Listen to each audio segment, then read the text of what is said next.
अस्सलाम वालेकुम दोस्तों, आज गर्मियों के मौसम के हवाले से आज आपके लिए ऐसा दाना मिक्सचर लेकर आया हूँ जो आपके बकरियों को पहले से ज़्यादा सेहतमंद, ताकतवर और मुतवाज़न रखेंगे और उनकी ग्रोथ भी बहुत अच्छी होगी।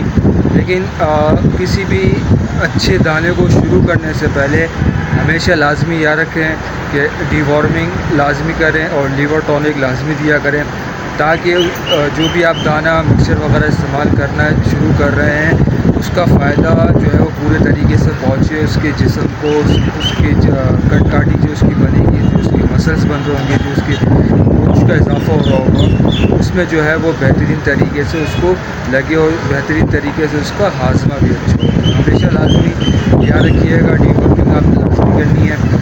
डीवर्मिंग का तरीका ये होता है कि हर 3 से 4 महीने में करें और कि कोई भी आप दवाई इस्तेमाल आपने पहली दूसरी दफ़ा में की है तो जब आप तीसरी दफ़ा कर रहे होंगे तो उसके बाद नई दवाई कोई भी आप इस्तेमाल करेंगे।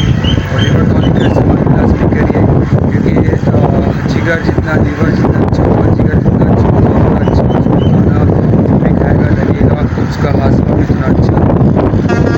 वीडियो शुरू करने से पहले जितने भी मेरे बकरी पालन हजरात हैं, किसान हजरात हैं, से ताल्लुक़ रखने वाले हैं, घरों का शौक़ करने वाले सब उम्मीद करता हूँ मेरी वीडियोज़ आपको पसंद आ रही होगी। पसंद आ रही है तो बराए मेहरबानी लाइक करें, कमेंट्स करें, शेयर करें। शेयर करने से ये होता है कि दुरुस्त मालूमात लोगों तक पहुँचती हैं और घर बैठे उनका फ़ायदा होता है। और सबसे बड़ी बात, चैनल को सब्सक्राइब करें। कोई भी बैलेंस डाइट शुरू करने से पहले ये है कि आपने सूखी घास और हरी घास, एक में प्रोटीन की मात्रा बहुत अच्छी होती है और दूसरी में जो है वो कार्बोहाइड्रेट्स अच्छे होते हैं जो हजम के लिए बहुत ज़रूरी है। तो चले अब चलते हैं दाना मिक्सचर की तरफ। दाने की तरफ जो मकई आपने जो है वो 30% लेनी है, मोटी पीसी हुई, उसको मिसाल है मोटा 30%। इसमें कार्बोहाइड्रेट्स बहुत अच्छे होते हैं, निज़ाम हाजमा के लिए बहुत अच्छे हैं। दूसरा, आपने चने की चूरी या चने का छिलका लेना है 20%। 20% का मतलब है कि 10% ले लें या 15% या 5% आप ले लें। इसमें प्रोटीन जो है वो बहुत ज़्यादा होता है, प्रोटीन के लिए बहुत अच्छा है।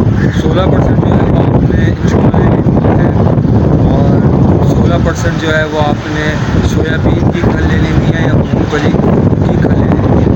दोनों में प्रोटीन बहुत ज़्यादा अच्छा होता है, फैट होती है। खल तो वैसे देने चाहिए, फैट के लिए बहुत अच्छा है। जब आप अपने जानवर को तैयार बहुत अच्छा है, भी बढ़ाता है प्रोटीन। कद्दू का चोकर जो है वो 10% ले लेना है और अलसी के बीज जो है वो आपने 3% ले लेना है। खल फैट के लिए बहुत अच्छा है, अलसी जो है वो प्रोटीन वगैरह और हाजमे के लिए और बहुत अच्छा है। मिनरल मिक्सचर जो है वो आपने 2% ले लेना है, उसका इस्तेमाल आपने 1% करना है। एक दफ़ा आपने आयोडीन वाला नमक देना है और एक दफ़ा आपने जो है वो घरगत में जो आप इस्तेमाल करते हैं सादा नमक, वो भी आप दे सकते हैं 1 से 2 चुटकी यानी 1%।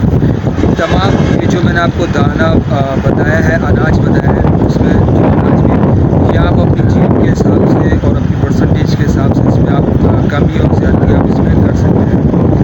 साथ में आपने मीठा सोडा का इस्तेमाल लाजमी करना है। कम से कम हफ्ते में या 2 बार तो आपने लाजमी मीठा सोडा देना है।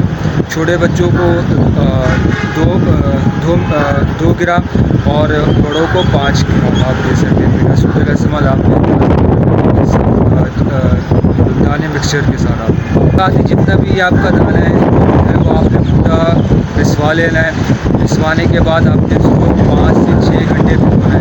5 से 6 घंटे भिगोने के बाद आपने देना है कि नरम हो जाएगा, चबाने में अच्छा होगा। जब निकलते हैं बकरियाँ इसको निकलती हैं तो, और उसके बाद जब जुबानी करने के लिए आता है दोबारा मुँह में, तो दाना उस वक्त जो है अच्छे से हज़म भी हो जाता है और महंगी के ज़रिए पूरा हज़म होकर ही निकलता है, साबुत बाहर नहीं निकलता। जब साबुत निकलता है इसका मतलब लग नहीं रहा, पूरा हाजमा होता है तो लगता है कि बकरी को या बकरे को लग रहा है, उसकी सेहत बढ़ रही है, उसकी ग्रोथ बढ़ रही है, उसके मसल्स बढ़ रहे हैं, उसका जिस्म बढ़ रहा है।